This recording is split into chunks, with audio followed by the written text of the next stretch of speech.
Nežinau, čia sveikas sugrįžęs Laurinai, ar ne? Taip reikėtų greičiausiai sakyti. Sveikas, jo, galima sakyti. Manau, kad, kol kas viskas vyksta sklandžiai, manau, kad išeis išbėgti į aikštelę. Žiūrėk, mačiau, kad daug yra kalbama dabar apie MMA atgimimą Lietuvoje. Tu profesionalo karjerą pradėjai 2016 metais, jeigu neklystu, ar ne? Taip, bent jau byloja. Iš tų beveik 10 metų, ar ne? 5 prastovoj. 5 prastovoj. Ja. Tokioj, kaip sakant, užšaldyta buvo karjera, ar ne? Taip, vienaip ar kitaip. Bet gali prisiminti tuos 2016 metus, kas buvo šalia iš kovotojų, nes aš kažkaip bandžiau galvoti apie tą MMA atgimimą, bet aš nesupratau, kada tas MMA buvo nuslopęs galbūt, nes visą laiką mes kažką turėjom. Jo. Čia gal MMA atgimimas apie tai, kad kažkokia tai tarptautinė didelė organizacija tiesiog žengia, gal į Lietuvą, gal ta prasme su aukšto lygio kovotojais ir panašiai. Čia gal ta prasme, kad dabar atsivers tokia niša Lietuvos MMA kovotojams. Tokia gal į pasaulį lengviau įžengti, išplaukti. Gal čia ta prasme tas Lietuvos atgimimas, nes, aš kai pradėjau, kas pagrindinis buvo, gal KK organizatorius, kuris kažką didesnio rengdavo MMA kovų. Ir viskas, ir tokie, vietinės reikšmės turnyrėliai. Bet prisimeni pačius kovotojus, kas buvo? Aplink už tokių profesionalų, tai Aukštuolis kovodavo, Veržbickas, dar tais laikais, ne? Net nežinau dabar. Tai Barysas buvo aktyvus, tokių iš Lietuvos. Nes tada nei apie Bukauską nebuvo girdėti, nei Benglicką, man atrodo, tais laikais. Bet, man atrodo, Andriškevičius, bet jis irgi, gal tuo laiku, bet kovojo Anglijai, bet man atrodo, Bellator dar nekovojęs tada. Bet Valavičius, man atrodo, buvo, aš jau baigė karjeras. Valavičius gal jau pabaiga buvo. Jau į pabaigą Valavičius buvo, bet, prisiminkim Marių Žaromskį visai neseniai. Jo, Žaromskis, jo. Nors gal jis oficialiai dar net nebaigęs skaitosi karjeros. Jo, man regis gal baigė. Jo, bet aš manau, jo tas pikas buvo, kaip jisai Japonijai kovojo Dream organizacijai. Tai ir daugiau. Nežinau, Gričicho. Bet Gričicho dar gal kažkiek buvo aktyvus. Bet jau irgi tenais turbūt jau į pabaigą, gal tenais to pikinių kovų nelabai. Tomas Pakutinskas. Iki dabar lygiuoja.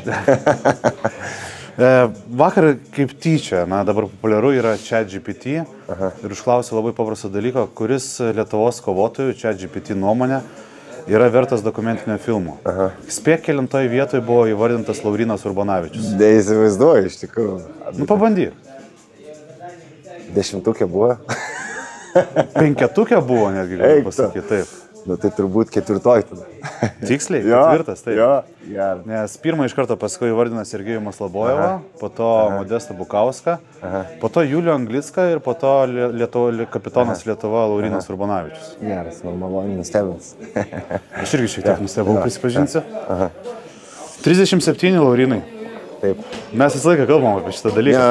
Bet aš dabar, kas svarbiausia, aš pasitikslinau tavo amžių ir galvoju, tai dar tik 3-7. Dabar. Nes kažkada mes kalbėjom, kad jau tas tiksi laikas, bet dabar, kai pagalvoju savo svorio kategorijai 3-7. Jo, čia žmonės tikrai dabar kažkaip tai, nežinau, bet rodo tos rezultatus ir čempionais tampa. Ir po antrą kartą tampa. Taip. Man atrodo, perėlį, kiek tai 8 metų. Jie su Sergejum vienu metu kažkas panašaus. Kažkas panašaus, tas pats, tas Janas Blachovičius, kiek tokiam 2 buvo, arba Techšeira, ten apie 40, iš 40. Tai čia priklauso daug veiksnių priklauso, kaip tavo kūnas susidėvėjęs, kaip tu sportuoji ir panašiai. Tu tenais plėšaisi salėje nuo jaunų dienų, tai tikrai nedalauksi tokio amžiaus ir panašiai. Tai daug veiksnių susideda. Bet aš, nežinau, kažkaip tai jaučiuosi, kas liečia dėl traumų, fizinė prasme, tai kaip niekad gerai iš tikrųjų. Nemanau, kad tikrai nesilpnesnis, negu kai buvau jaunesnis. Žinai, aš galiu pasakyti, žiūrint į tave, ar ne, kur tu esi, ką tu darai, aš manau, kad daugelis 37 arba 35 metų vyrų turėtų tau pavydėti dėl to, kaip tu jautiesi, kaip atrodai. Jo.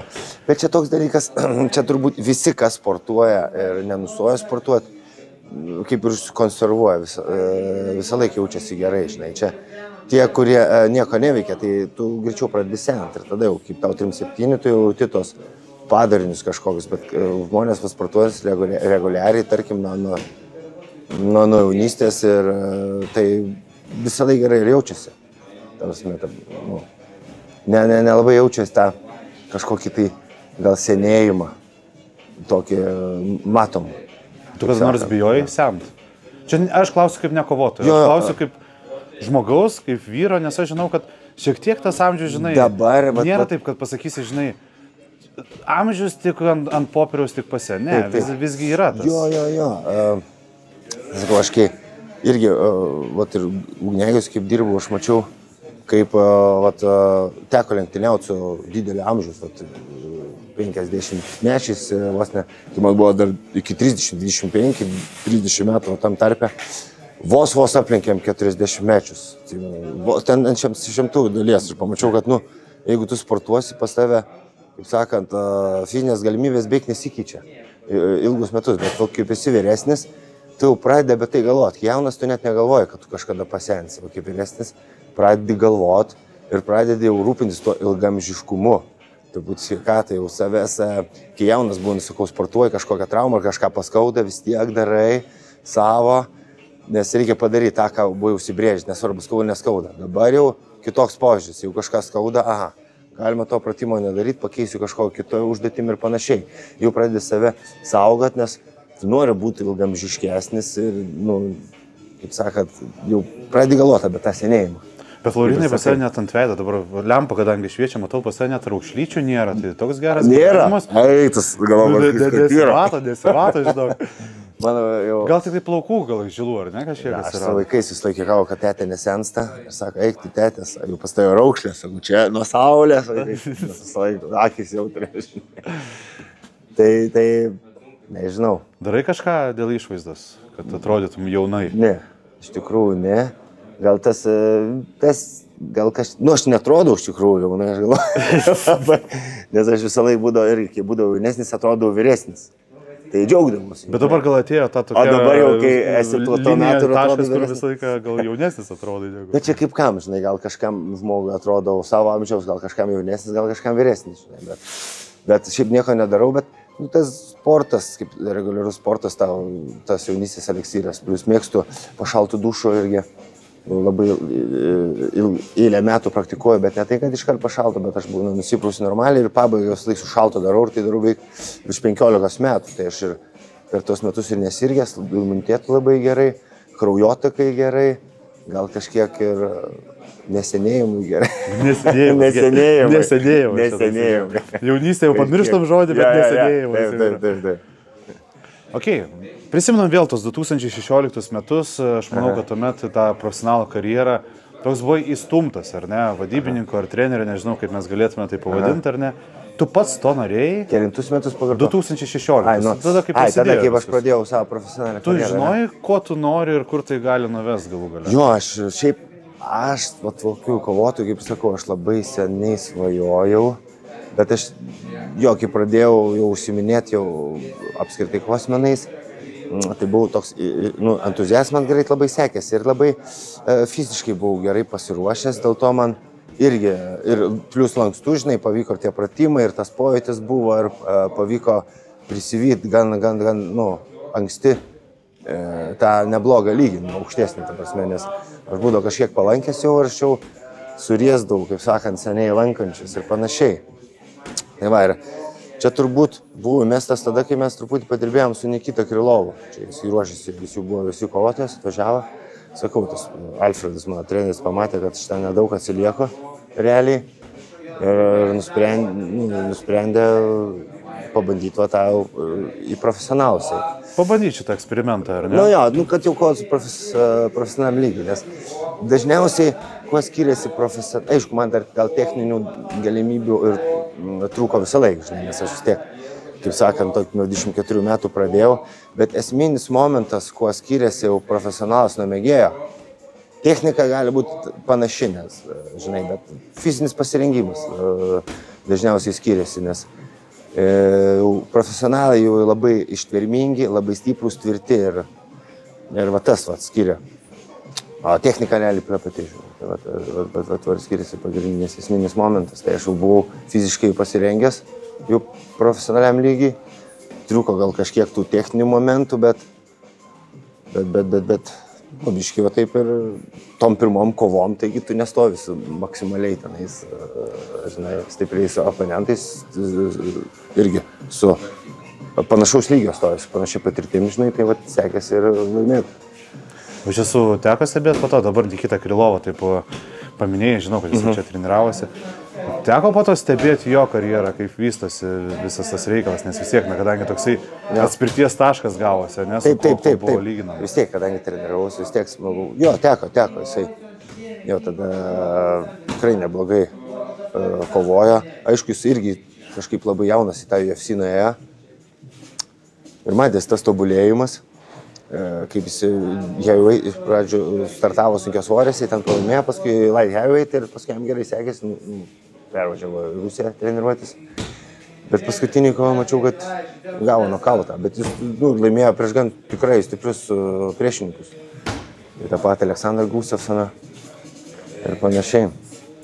Tai va, bet dabar aš, nežinau, paskutinės kovos ir nemačiau, bet žinau, kad jis pralaimėjo. Tik tiek. Yra, Laurinai, kas nors kam pavydi karjeros?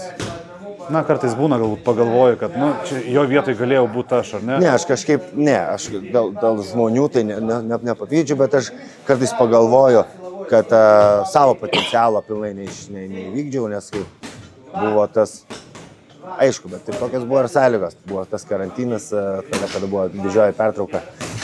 Daug kur buvo sustoję, kaip sakant, tie reikalai, bet vienu momentu kažkiek pajudėjo, bet mes dar vis irgi ten buvom. Tai vienose dėrybose, tai kitose, tai gal dar biški per daug laukiam, galėjom iš tikrųjų gal anksčiau mestis, aktyviau ieškoti, kaip sakant, kur sukovoti ir gal būtų viskas kitaip pasisukę. Tai aš kartais susimastau, kad buvo kažkokių klaidų, kad pats neįgyveninu savo to maksimalus potencialo, ko galėjau pasiekti. Tai va savo realiai piką, kaip visi kovotai, nuo 30 realiai, sunkesnį kovotą nuo 28, ten iki 35, tai tarpe aš didelį dalį realiai praleidau nekovodamas.